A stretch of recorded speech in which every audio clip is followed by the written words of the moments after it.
Hi, my name is Gabriella Borruso, and I'm a rising senior at the University of St. Joseph. I'm studying criminal justice and minoring in history. Hi, Gabriella. I'm Dr. Lisa Simone. I'm a licensed clinician. I'm also an educational leader. I work at ACES and I oversee the Youth Justice and Education Service Department. And under that umbrella, I work closely with many state level stakeholders. All right, so I'm just going to be asking you some questions about juvenile justice. So, first, I was going to ask, what is your role within the Juvenile Justice Policy and Oversight Committee system in Connecticut? Okay, so I was asked to join the Diversion Committee through Juvenile Justice Policy Oversight Committee, JPOC. It had to have been now at this point almost 3 years ago, and I was asked to co-chair the Diversion Committee with Thea Montanez, who is up at the state working for the governor.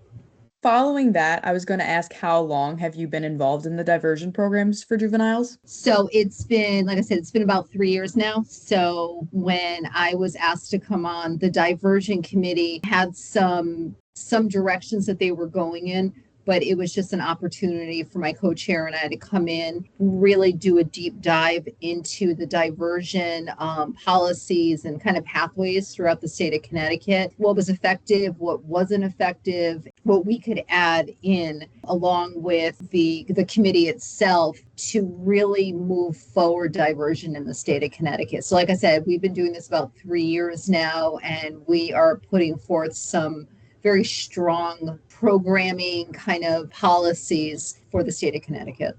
Following that, I was going to ask, what diversion programs are currently implemented that you guys have started in Connecticut? So I have to say it's interesting because I think some of the diversion programs are definitely streamlined across the state of Connecticut when I think of therapeutic programming. So if a youth ends up in juvenile justice, maybe on a probationary level, there are access to community providers. So it could be family level providers who clinicians will come and work with the families within their homes, or they could have sessions within their brick and mortar buildings, individual sessions for youth. There's group opportunities. But what I've noticed with that is that it really has to do with what is offered is really kind of based on the region. And it's also based on, like, if we're focused on cities, some cities may do things differently. Like there might be programs that are aligned to, say, social and youth services within that city, or other cities may have private nonprofit organizations.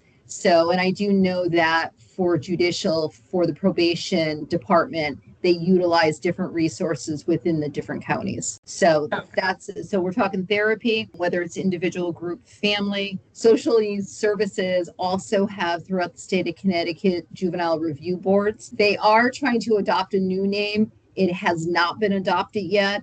So until it is, I don't even remember what it is. But we still use Juvenile Review Board, which has been in practice for several decades. So what they do with that is, for diversion, instead of an officer arresting a youth, they can divert it to the Juvenile Review Board for that community. So, and it's a process that occurs, and then throughout that process, the youth and a family member typically will go in front of a JRB board. The youth will talk about what the incident was. Then often the JRB will assign programming that the youth has to complete during a certain period of time. You know, other diversionary programs, a lot of it is really may not be official. You know, it could be that you have a probation officer who will create like a treatment plan of, this is what we're going to be doing. This is our schedule. This is what my expectations are of you. I know even for a judge could do that. A judge could prescribe, you need to attend school, you know, this percentage of time. Probation could work with the schools, and there could be some social workers that they start working with the kids within school, especially if kids are truant. So there's so many different kind of grassroots programs that are out there. But right now, for the diversion committee, we are really looking to streamline that JRB process. In doing so, it's streamlining the JRB process in the youth and social service arena, but also at the starting point. So if an officer comes in contact with a youth, what will those steps look like? And how will that engagement help also the officer divert what could be a case to JRB versus issuing a summons to court or arresting on the spot. But we're still working on that. Also regionally, so for example, like a city like Hartford would have different programs than another city, such as like Glastonbury or something like that. Correct. Absolutely. Okay. Absolutely. Yeah. And then following that, I was going to say, what are the main goals of the juvenile justice programs that are being implemented in Connecticut that we were just describing? The main goals, I think, is to streamline pathways, but also it's important, and Anthea and I see this as being very important, to not take away the uniqueness of different communities. So we want to make sure we're helping the kids kind of escape like that old school potential arrest situation by saying, no, this is the other option and it really needs to be utilized. But in turn, not making it so strict that you're losing the autonomy of the different communities, but also making it fair across the state of Connecticut for all youth. I agree. I mean, especially all different people, all different members of the youth are all unique in their own ways, especially because they are labeled as minors. So that definitely makes sense. And I think that that's also very important to keep in mind. So following that, do you feel that Connecticut as a state has now improved their diversionary programs from when you've started? I have really, it's interesting. So I've been in the business 27 years and I sat on a JRB for 10 years and it was in a small community, but it was an active small community. Our kids were active and there was a lot of police engagement. With it being a small community, I truly appreciated how we did the JRB. I really appreciated how back in the day, you work with people who would know this, that, probation officers often were assigned to a town or a city or a handful of towns or cities. So back then it was great because we all knew each other as a community. So we were all able to work with youth in such an unofficial kind of diversion way to keep them away from going in front of the judge, keep them away from, this was New Hartford County, Broad Street detention. When I came into doing this diversion group at the state level 3 years ago, it was very gray to me. I was very like, okay, wait, you got this going on here and this going on there. And, and then I would see with my kids in one of my community schools, I had a middle school group and I would scratch my head with the criminal acts that they were committing and they weren't going in front of the judge. So it was very interesting on both sides. And that was a big concern for me because some of these youth were putting themselves into dangerous positions over and over and over again because that was the idea of feeling like they were untouchable. So it was very gray to me. Yeah. But I have to say, being able to take a deep dive and us coming up with, so we have 3 main areas in our diversion work that we're doing now. It's making it clear. I mean, it would be bad if it wasn't clear to me and I'm co-chairing it, but it's making it a clear process.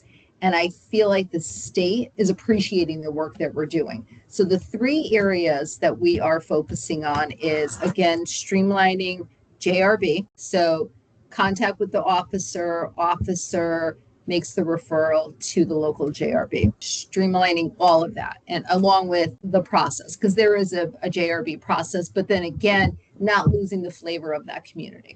So that's one. The other is, working with the police departments on when to divert. The other piece is, which I'm really excited about, is we've been doing work actually with TAO in creating, we haven't named it yet, but almost like a toolkit or a framework for all communities in the state. I think there's 169 communities in the state of Connecticut, to give them this tool or this framework to create or recreate the youth, family, police engagement within the communities. Start building that back into the communities across the state. Because as I had said earlier, my first experience with watching diversion, but watching it work very well. It was all a community effort.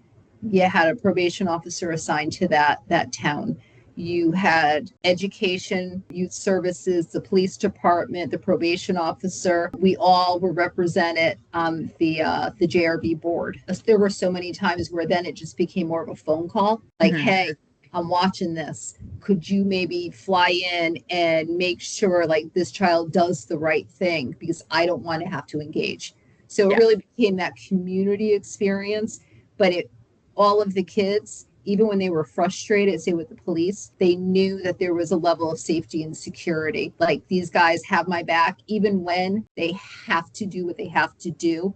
There is a level of safety there. So we're really looking to create that community piece in all 169 towns and cities. So with these processes, have you guys seen a decrease in recidivism? Well, we just started. We have to roll it out. So like, I've been working with your colleague, Michelangelo. And so we've had a couple of meetings with our collaborative partners. We have a chief of police. We have high level state representative from DES, which is the state level for police departments across the state of Connecticut. We have a group of advocates. So I'm an educator, Tao. We're working together now, creating that toolbox. And it's been really cool because a lot of us have a lot of years of experience. So really just bringing that to the table, kind of dusting off some old tools that have worked in the past, in creating that framework. The JRB piece, it takes a while in the state to adopt things, but we are in a beautiful place to really roll that out soon. And then the training for the police officers, I've been working with the State Police Academy in Meriden, and I actually now, which this will be cool for you guys to hear, I am now on the committee that's rewriting the curriculum for juvenile law at the police academy for all the cadets that come through in the state of Connecticut. And actually tomorrow I'm bringing 3 of my kids. So one has been in and out of incarceration. Another one has really touched it on that probation level. And another one was more at that scared straight level. So he didn't have probation, but has had run-ins with the police. I'm bringing my 3 boys with me to the state academy tomorrow so that they could talk to the curriculum team to say, this is what I experienced, this is what went well, this is what did not go so well, and then try to embed it in that curriculum. So it's like firsthand knowledge from kids. So we're working on it, Gabriella, and it's great. And no one has said no to us yet. When we do bring things forward, they're like, that is a great idea. Keep going with it. And then following that, I was going to ask, what outcomes are used to actually measure the success of these programs? Number one, when it comes to juvenile placement, that would be the outcomes. We would be looking at recidivism rates. So that is where, it's sad, but that's where it's kind of easy to follow those trends. Yeah. If we have a youth from New Haven, we're able to follow if these programs are working based on the fact that they didn't get locked up again. We could do the same thing with probation. Youth goes on probation, they run it through, they do everything they're supposed to do. They never have that running again. They're not on probation again. The thing that we're having a difficult time with, and we're trying to figure this out, is a lot of times our kids are transient in their behaviors. So they may get caught up in something in New Haven, but they also may get caught up in something in Hamden or in Milford. That is a little bit more, it's difficult to track because of the confidentiality of the youth. Yeah. So you can, as an adult, the officer turns over on that keyboard, they're typing that person's name in. They're over the age of 18. They're able to see, is there a warrant out for them, anything like that. Juveniles, their information is confidential. So it's secured. So that we're trying to figure out, but it's easier, but you don't want it to be that. But the data when it comes to recidivism, when it comes, in regards to probation and or serving in a residential setting. So are there like specific programs that have been successful and others that have been unsuccessful? I want to say it was in 2018. And again, I wasn't participating in it as much. I did have kids back in the day that have gone. Okay. So Connecticut historically had larger facilities that would house the kids. So a youth would get arrested. it would go to the larger facility. There was a lot of pushback on that, like probably between 2016, 2017. And then in 2018, they started to move forward on the idea of having smaller therapeutic centers. So they call it regions, and I crack up because I always try to remember what the acronym means, but it's like re-entry is a therapeutic model. So it's smaller. I have seen it up to having 16 beds, but typically in the smaller buildings, you're up to like 8 beds. And they do what's called a DBT model. So it's a dialectical behavioral therapy model. So a lot of it is really hyper focused on teaching the kids how to stop and think and process before they act. I just really simplified what DBT is. Like there's a whole curriculum around it, and there's a lot of work that goes into it. But I say that to my kids all the time. It's the opportunity to stop yourself and think, should I take a right or should I take a left? Because the wrong one is going to end up with me back, incarcerated. So there has definitely been a shift though. No, that's great to hear.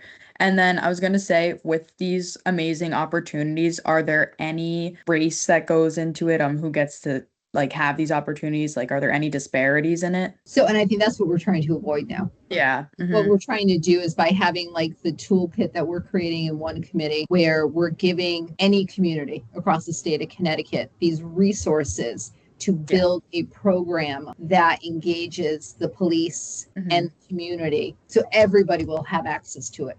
JRB, if there's a community that does not have a JRB, we're working on it to make sure that every single community has one or has access to a JRB. The training for the officers, as they come in, they're getting trained on the same information. The other piece that we are working on is that they also do what's called in-services. So every 3 years in the departments, they have to complete various in-services. It's interesting because each department does it differently. So that's something that we've been talking about on how to streamline that. So in 3 years, you got somebody on the job for 3 years, they have to take that mandatory in-service. We want to make sure that it's authentic to the materials that they should have access to in order to work well with the juveniles, instead of it just being something that they got to watch on a video and check the box. But this is going to give every community access to something that is proactive and ultimately preventative when it comes to the kids. Yeah, that's great to hear, especially because Connecticut does have so many different communities, especially even cities on top of one another. They're all very different, like comparing Hartford and West Hartford,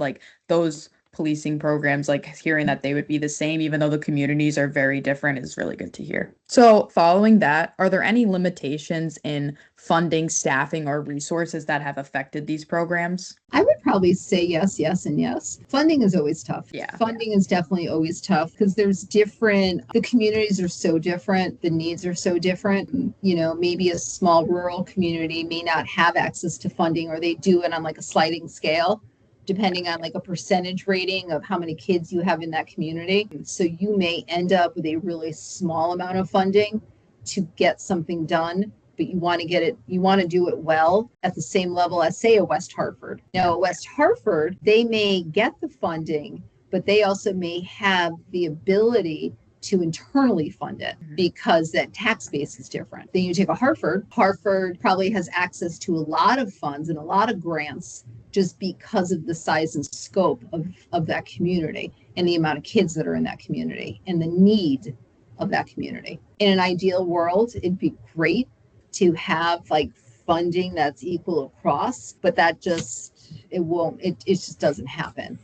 So it's trying to give them everything that we possibly could give them, but knowing the limitations of the funding to get stuff done. For my final question, I was going to say, from an outside perspective, obviously you're very involved and very knowledgeable on juvenile justice, but what do you think the public most misunderstands about juvenile diversion and all the effort and processes that are being implemented in Connecticut? I feel like the community looks at kids as getting away with everything, and that the state is looking away from it or turning their heads from it, and that there's nothing being created or implemented to divert a youth from getting themselves involved in a criminal situation.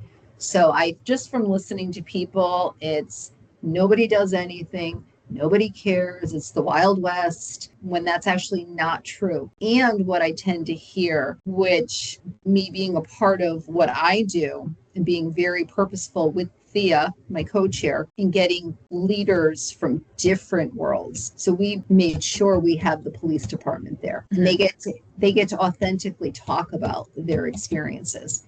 And then we have the advocates, and then we have the mental health providers, and then we have, in some situations, the families that say, you need to take my child. You've got to teach my child, because my kid keeps thinking that he or she's untouchable and I'm going to lose my child to the streets. So there's a lot of thoughts out there that are not necessarily true. Yeah. And it's frustrating because it takes a long time to get things up and moving, to ultimately find success in what we're doing. Yeah, I think the biggest thing for like the public to understand from all of this is that kids are resilient. And I think that's why like implementing these juvenile diversion programs and putting all this effort in is really going to be successful, because kids are resilient. Their minds, their brains are still developing up until they're 25. So young people, as we like to call them, definitely are resilient and they have a shot of making a change. Absolutely. Absolutely. I totally agree with you. All right. Well, those are all my questions. I just wanted to thank you for your time, Dr. Simone, and for meeting with me. Thanks, Gabriella, and congratulations on your path. Yes, thank you. You're welcome.